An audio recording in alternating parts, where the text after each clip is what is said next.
Welcome back.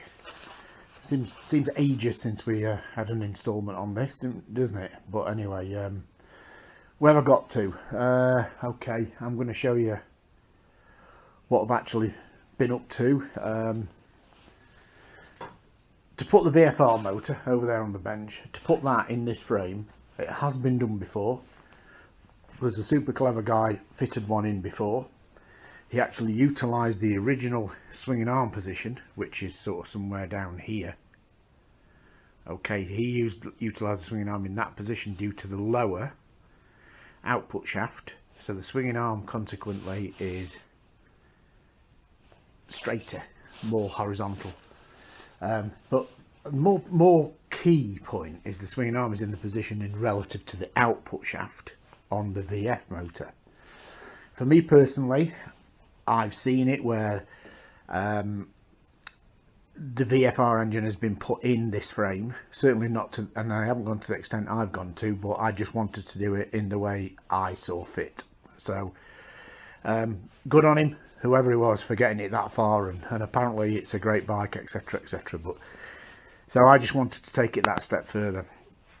So what I've done, and it's been a bit of a monumental task, but I've actually moved the swinging arm position because I wanted to use the VFR arm, and it's an 800 swinging arm, this one. So I wanted to use the 800 arm and the 800 rear wheel, which as you can see is in here now. Yeah, so where do we start on how we got it? So once you take this out, so the chassis geometry of any chassis, this frame in essence can be shaped like that. Doesn't have to have straights and bends and aesthetics. It can actually be how the hell you want it to be, as long as the front wheel and the rear wheel are A, in line, and B, on the same angle, sitting flat. Hence the reason there's no tyres on. That's my take on it. That's the way we used to build the sidecars again, etc. So what I'm going to do, I'm going to show you where we've actually ended up, and I'll talk you through how we got there. So what I'm going to do, I've got a little digital angle gauge there that I use. We use quite a lot anyway. But anyway, so irrespective of level, actual true level, it doesn't really matter for what I'm about to do and show you. So it's nowhere near finished, this swinging arm. It's just tacked. You can see the plates are tacked in at this side. We'll go through that in a second, but anyway. So I'm going to put that on there and we'll come back to that in a minute. So how did I achieve it? How did I achieve chassis what I believe to be true sort of inline and same angles? Well, all I've done, as on a typical just bike workbench, I've taken the valve out of the front wheel and bolted it through a hole in the bed. That's kind of just stabilised that front wheel. Okay, so it stabilised the front wheel up, and down the side of the wheel I've got each side my aluminium strips that are just touching the rim at each side, okay, with no stress other than a very light clamping from this clamp. Okay, so with that, what that's doing, as you can see, it's just a light clamping, but they are straight and they are true, and they're projecting in the aluminium the path and the alignment of the front wheel. Outside those aluminium ones is now some heavier steel angle iron to get it to be the width. So they are following, they're just extensions of that path out to there and out to there. So first thing we've got to do is to actually get the wheel to sit at the same width each side. I did have my measuring bars in there, but I'm just going to show you that. Inside there, let's say, just get a finger in, let's just say that at the minute. So I can just get a finger inside of the rim there, just get my finger inside of the rim there, just get my finger inside of the rim there, as I can just there. Okay, so now, you see string, it's awkward. I've had the string on it and it's absolutely banging line. If I move that, if we can look down there now, you can actually see that rear wheel is in line with that front wheel. Okay, and it's also following the straight edges down each side. A bit harder to see that one because of the sprocket, but you can see down that side with the how it's following it. So okay, you could say, well, you've got it in line, you've got it running, so the front wheel in essence is running in somewhere in here on this rear wheel. But how do we know? Is she flat? Okay, so what I had to do, and again, whether you're not working on a flat garage floor or anything like that, what I had to do is really carefully, hence there's been no other videos, is if I turn this on, so it's showing at the minute, it's so, I mean, we're to like 0.1 of a degree here. If I zero it, so we're at 0. Okay, if I move that, as you can see, so across the wheel, no tyre, across the wheel, you can see the bed just moving a little bit, but it centres back out to what I've zeroed it across that wheel. Okay, so that's my 0 across that wheel. Now we know she's in line down the frame, alignment front to rear, but actual path, so I'm not going to take the camera off this, so she's sat at 0 on the rear wheel. If I take that off and move around here and hoping there's enough light, I'm going to sit it now on the front rim, just sit it on the front rim, and if you can see, 0. Where's my torches? Never a torch when you want one. I'm not sure if it's picking this up, so just bear with me a minute.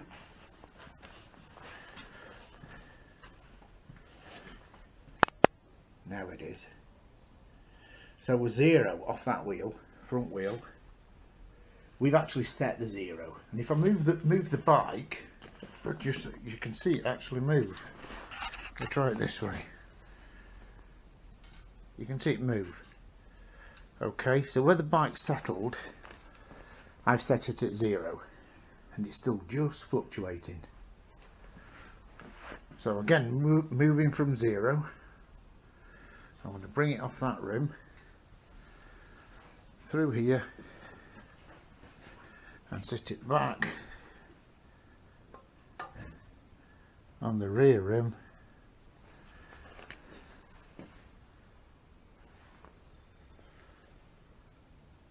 0. Now I'll show you it moving. If I can do this with hold the torch under my chin, as you can see I'm moving it, and it gives you to 0.1 of a degree. So I'm quite happy. Okay, I don't really, you know, I'm quite happy that is absolutely in line with the front. Absolutely in line with the front, down the string lines if you like, which are angle iron, and also the angle of the wheel sat on the road. So it's more than tacked up. I've actually made the plate, so let me move to this and we'll show you. So in here what I've done, there is a point, it's not just guessed, which I'll come to in a minute from the old frame down there on the floor.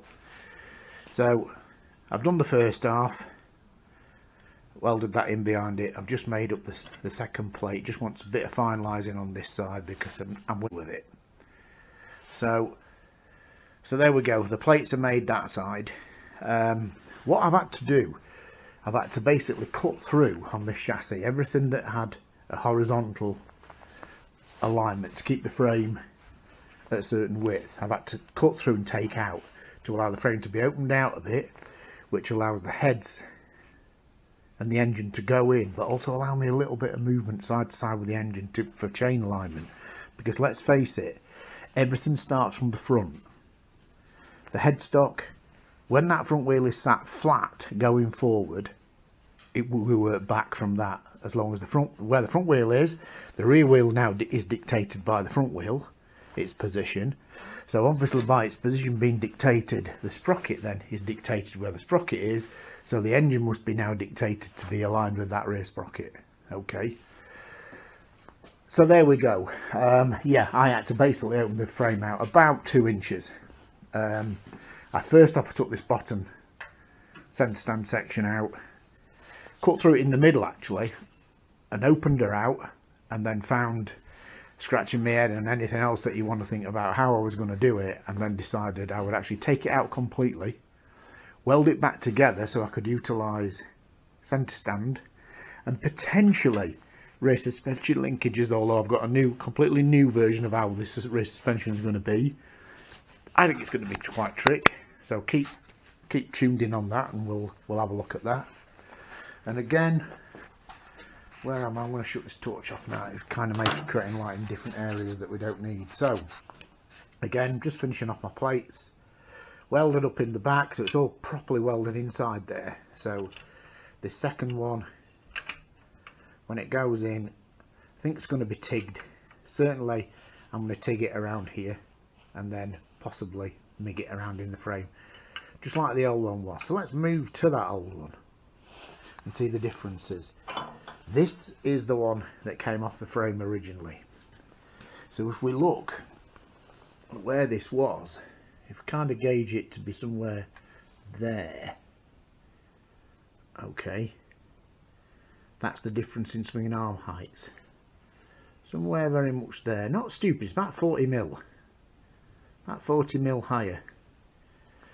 And again, that's because the chain, if we'd have left that there, you wouldn't have been able to use the swinging arm. But if we'd have just left it there, that engine sprocket on that engine is higher. So the chain would have been up here, and the bottom run off the sprocket would have been close to the bottom of the swing arm, and for me that's not the way I wanted it to be. I wanted it to be right. And that leads me to wherever my tape is now. Let me just see what you're seeing. Where's the frigging tape measure gone again now?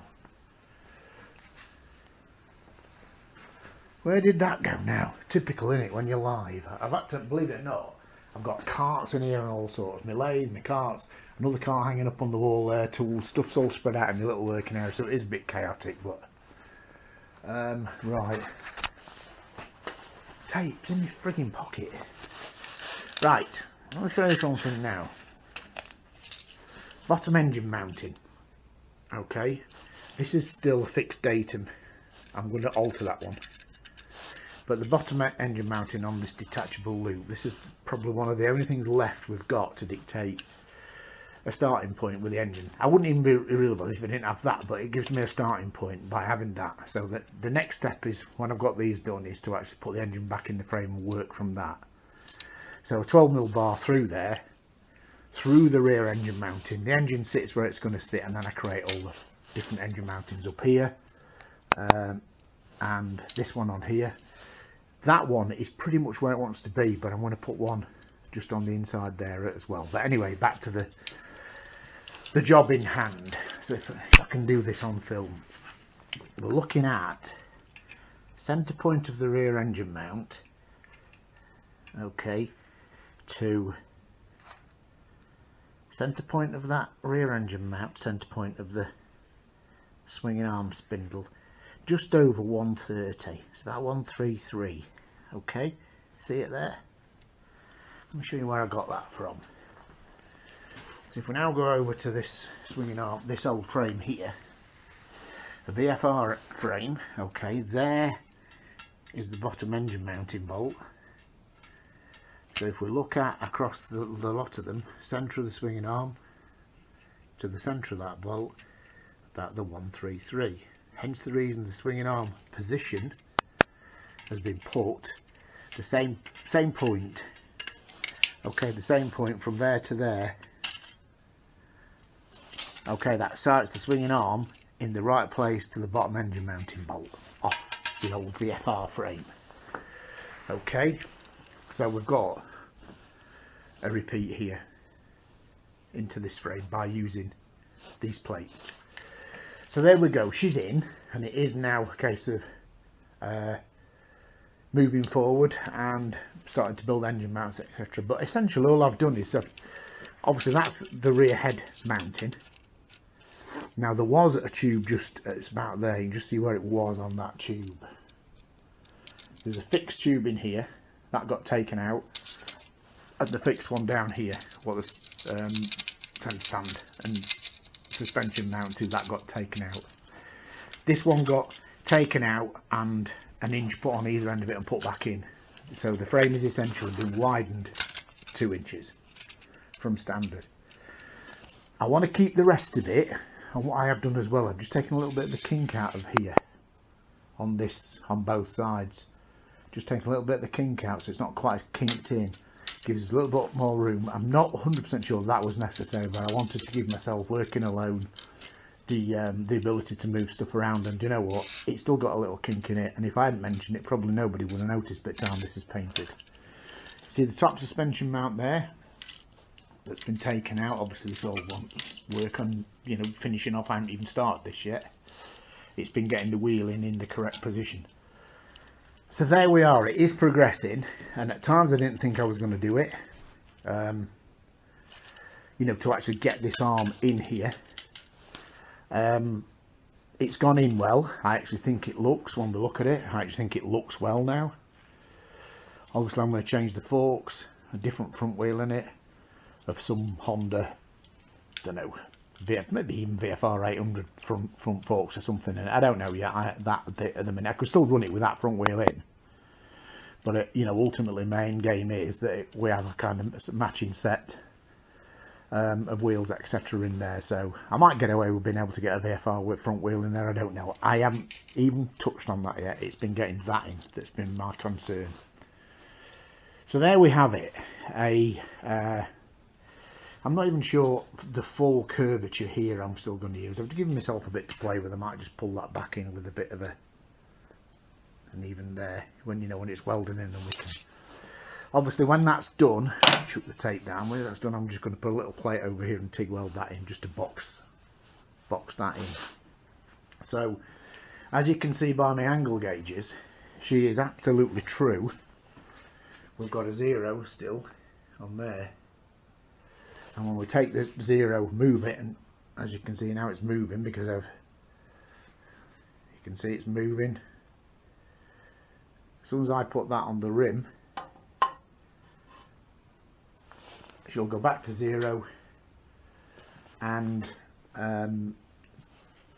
transfer it to the front. So as you can see down there, that it is absolutely, well, the degree angle tells us it is, and the actual straight lines coming off the front wheel projecting its path to the rear wheel for us to align the rear wheel in, as you can see, gap down, is the same.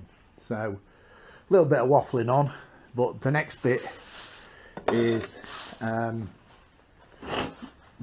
now is get the engine back in. So I need some 12mm bar ordering to create my rear engine mount bolt, because it's 10 on the VF and it's 12 on the VFR, so that one's drilling out to 12. New one that side created, put a bar in, thread it on the lathe and make a long bolt. So I then start, the engine can then swing on that rear engine, and we're using an existing mounting point here. We have to start somewhere on it, and it did go in on that before.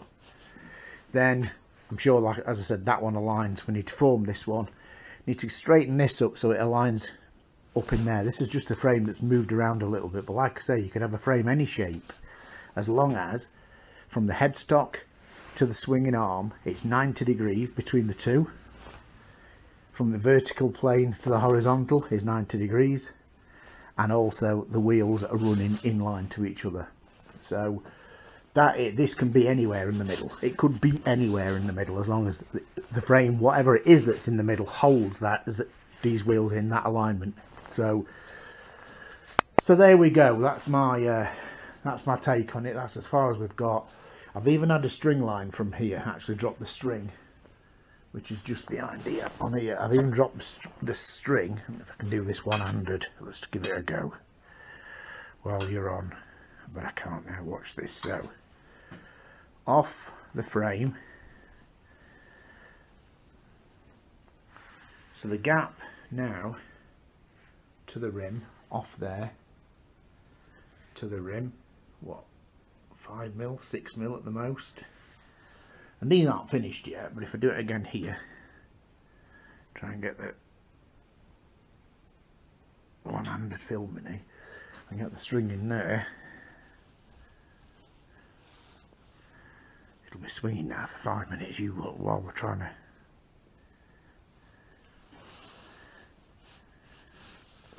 bring, oh bollocks, pardon my French. Right,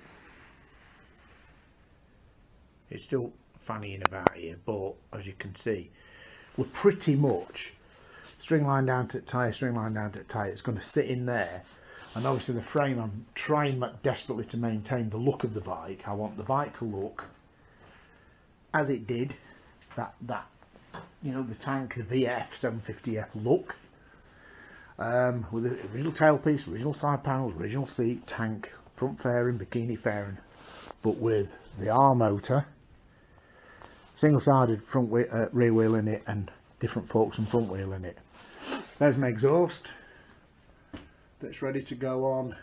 Well, I'm excited to kind of offer that up. I'm sure there's going to be some hacking around with that.